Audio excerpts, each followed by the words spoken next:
ofirraa malee namarraa waan hunda hin eegin namni raafamaadha. Gaaf tokko ol fuudhee si baachuu danda'a, gaaf tokko immoo gadi si buusuu danda'a, gaaf tokko immoo bakka guddaa tokko siif kennuu danda'a. Galmee du'a kooti galaa galchiteeta jabaataan maqaa kee nakaasi gooftaa koo situ aannan nu baase hubaataa laphee koo kaleessa. Ashamaa harka fuunee akkam jirtu? Hordoftoota chaanaalaa YouTube kan taatan akkam jirtu? Nagaa keessanii biyya keessas biyya alas warra jirtan nagaa waaqayyo iddoodhuma jirtanitti isiniif haa baay'atu. Akkam jirtu nagaadha? Ana obboleettiin keessan nagaa kooti waaqayyoodhaaf haa galatu. Isinis nagaa guutuu akka qabdan abdii nan qaba.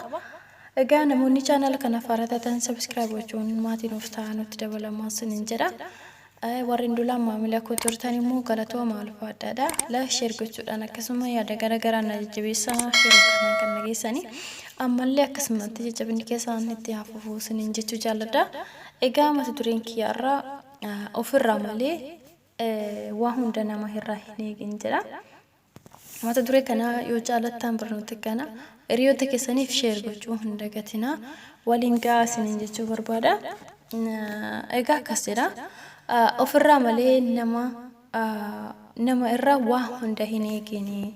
Namni raafamaadha waan ta'eef gaaf tokko ol fuudhee si baachuu danda'a, gaaf tokko immoo gadi si buusuu danda'a, gaaf tokko bakka guddaa siif kennuu danda'a waan ta'eef jechuudha. Akka ati itti gammaduuf isarratti of gattullee daran fedha waan ta'eef jechuudha. Keessa kee dhuunfachuu fedha, eenyummaa kee baruu fedha, ani siif jira jedha. Abdii guddaa akka isa irratti horatu taasisa waan ta'eef jechuudha. Waan hunda ati raawwattu irratti qaama dursee siif qaqqabu ta'ee si onnachiisa. Yeroo kamuu cinaa kee akka jirutti si abdachiisa waan ta'eef. Argite asirratti gocha kana keessatti ati of dagattee jirta waan gootu kamiifuu ati itti gaafatamummaa fudhachuurra qaama yeroo mara siif jira jedhu sana eegida waan ta'eef jechuudha. Wantoota ofii keetii gochuu dandeessu, waan ati raawwachuu dandeessu, waan ofii keetii waa tokko hojjettee iddoo biraa gahuu dandeessu qaama sanarratti hubatta waan ta'eef asirratti of dagattaa jechuudha. Gaaf tokko garuu osoo isa eegduu sitti dhiitu waan ta'eef argadheera wanni jettu wanti nani qaba jettee abdattu hundisaa dhadhaa abidda buute ta'ee si duratti argama jechuudha. Yeroo kanatti humni ofii keetii hambifatte dhabuu keerraa kan ka'e hiika namummaallee si wallaalchisa jechuudha. Humna miira kee to'achuu illee si dhabsiisa jechuudha. Humna dhabdaa miira kee illee to'achuu dadhabdaa jechuudha asirratti. Inni itti hirkatte si jalaa maqe jennaan cabaati cabuu dandeessu yaaddee beektaa? Kanaaf namoonni namarratti hirkatan gaafa namni sun si jalaa suuqu, gaafa namni sun sirraa fagaatu, gaafa ati iddoo ati kenniteef yookiin immoo iddoo kanatti na gargaara, iddoo kanatti immoo wanti hundayyuu isarratti of gattu gaafa inni si jalaa deemu ati of dadhabda, humna dhabda, miira kee illee to'achuu dadhabda jechuudha. Kanaaf namni raafamaadha kaa gaafa dhabdee yookiin immoo gaafa bakka kee qaama biraa buufattu si dhiisee deemuu danda'a waan ta'eef kanaaf humni guddaan ati itti hirkachuu qabdu ofuma kee ta'uu qaba jechuudha. Yeroo kamittiyyuu jechuudha namarratti of gaturraa, nama abdachuurraa wanta jireenya kee keessatti barbaachisu gargaarsa adda addaa irratti haa ta'u, barnoota irratti, karaa jaalalaa irratti haa ta'u, karaa kamiinuu namarratti of gaturra ofii keetii ofirratti of gattee jireenya kee namni sun si maddiidhaa yoo sokkee yoo sirra fagaate akkamitti jiraachuu akka qabdu ofii keetii of danda'uu qabda jechuudha. Akka rakkattus, akka dhabdus, kophaa taatus, gadditus, gammaddus haalota miiran, haalota mara keessatti jechuudha. Dandeettii ofii kee gamoo jireenya kee yookiin immoo daandii cimaa yookiin immoo si baatu, wanna si baasu jireenya kee ati ofii keetii namni sun si biraa deeme kan itti of gattu jechuudha. Waa cimaa ofii keetii dhaabachuu dandeessa waan ta'eef jechuudha. Kana ofii keetiif murteeffachuu qabda jechuudha. gola keessummaa itti dhufee deemu gola cimaa eenyummaa kee isa haalota keessatti si dhiisee hin deemne kophaa keetti ijaarradhu. Kanaaf gola keessummaa dhufee deemee duwwaa ta'urra ofii keetii keessummaa sunillee yoo si gatee deeme jechuudha. Wanne kamiifuu ati ofii keetii cimtee iddoo keessummaa sun gaafa sirraa deeme ati ofii keetii akkamitti akka cimtee dhaabbatta akkamitti akka of jabeessitu akka abdiin kutanneef jireenya keetiif ammoo of jabeessanii wanta namarraa barbaachisu ba'uu jechuudha. Kanaaf gamoo cimaa ijaarrachuu jechuudha. Gamoo cimaa gaafa jedhu wantoota si baatan jireenya keetiif wantoota si gargaaranii si jabeessanii akka abdiin kutanneef jechuudha. Gaafa wantoonni si marsanii turan si dhiisanii deeman gola dhuunfaa kee banadhu itti ol seenii humna kee kuufadhu namoota si dhiisanii sokkan fuulduratti haalaanis gochaanis of danda'a ta'ee argame. Kanaaf namni tokko gaafa nuuf dhiisee deemu ofii keenya dandeettii keenyaanis haa ta'uu haala kam keessattis gochaanis wanta kamiinuu of dandeenye argamuu qabna jechuudha. Kanaaf namarraa waan hunda eegurra ofii keenya waa hunda akka nurraa barbaachisu ofii keenya akka of dandeenyu bakka guddaa akka geenyu waa hundi gochuu akka dandeenyu of amansiisu.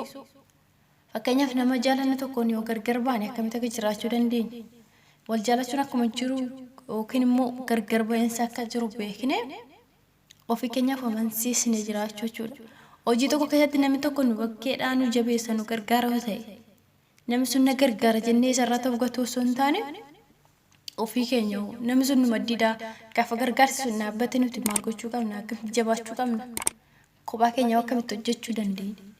Kanaafuu waa hundi jireenya kee keessatti ani mataa koo irratti wanti narraa barbaachisu ofii kiyyaa cimeetoo of jabeessee gamoo cimaa ijaarrachuu qaba malee namarraa waa hunda eeguu jechuun namni haalota garagaraa keessatti si dhiisee deemuu danda'a. Haalota garagaraa keessatti immoo si maddii dhaabatee si bukkee dhaabatee si gargaaruu danda'a. Gaafa ati nama na gargaara jettee na jabeessa namni kun na maddii jira gaafa jettu inni immoo iddoo sanatti si gatee deemuu danda'a. Kanaaf gaafa inni si gatee deemu immoo ati maal gochuudha qabda? Namni sun gaafa si biraa deemu kophaa kee akka jiraachuu dandeessu. Hojiin si gargaaru sana mataa keetiin dhuunfaa keetiin akka hojjettee iddoo kamuu geessuu dandeessu. Ofii keetiif hojjettee akka milkaa'uu dandeessu. Kophaa kee akka milkaa'uu dandeessu. Kanaafuu hojii kam keessattuu jireenya kee keessatti itti gaafatamummaa mataa keenyarra waan ta'eef namatti hirkannee gaafa deemnu karaa itti hafna waan ta'eef keenya of dandeenya wantoota nurraa barbaachisanii dhuunfaa keenyatti ofirraa waan guddaa eeguu qabna malee namarraa waan guddaa eeguu hin qabnu jechuudha. Kanaaf namoonni irraa namatti hirkatanii deemanii harka namaa eeganii gaafa namni sun harka isaa kana waan gargaarsaa ta'uu karaa adda addaatiin gaafarra dhaabu ni gadda jechuudha deebi'ee odoon guyyaa sana akkas godhee jiraadhe osoo inni sarratti hojjetu baadhee jiraadhe silaarra guyyaa kana akkas hin ta'u jedhanii warreen ni gaabban hin jiru jechuudha. Kanaaf boruu gaaburraa har'a jireenya keenya mataa keenya dhuunfaa keenya fi gaafa namni sun nu biraa deeme akka jiraachuu dandeenya waa hunda gochuu akka dandeenya nuti ofii keenya utubaa cimaa dhaabbanne of jabeessinee iddoo kam akka ga'uu dandeenya beekuu qabna jechuudha. Kanaaf waa hunda akka gochuu dandeenyu fi mataa keenya irratti ofitti gaafatamummaa keenya bahuu qabna jechuudha. Kanaaf viidiyoon kiyyaarraa isa kana fakkaata irraa hubachuu jedhee abdiin hin qaba. Kanaafuu yoo jaallattan laayik sheer gochuudhaan akkasuma hiriyoota keessaniin gaasaniin jedha. Waan nagayoo naana waliin turtaniif galatoomaa ulfaadhaadha. Ani kan si waliin ture yuutuubidha. Viidiyoo biraatiin hanga walitti deemnutti yeroo gaarii isiniif haa ta'u. Isinan jaaladha isinan kabaja. Kanaaf yeroo baay'ee immoo namoonni viidiyoo dhaggeeffatan baay'een keessan dhaggeeffatanii subscribe warra gooneen jira waan ta'eef kanaaf inni beektu ni argitu waan ta'eef keessa keessanitti maal yaaddanii akka ta'e hin beeku. Ani yeroo kan yaadutti naaf anatti fakkaata. Kanaaf naaf fadhiisaa subscribe godhaa isiniin jedha. Obboleewwan keessan nama guddachuu barbaade guddisaa waan wantoota isinirra barbaachisu laayik sheer gochuudhaan akkasuma yaada kennuu karaa adda addaatiin nama guddachuu barbaadu wanna isan irraa barbaachisu osoo baatanii gaarummaa hojjechuun ofumaa fi waan ta'eef isiniin jechuu jaalladha. Egaa isinan jaalladha isinan kabaja yeroo gaarii isiniif haa ta'u.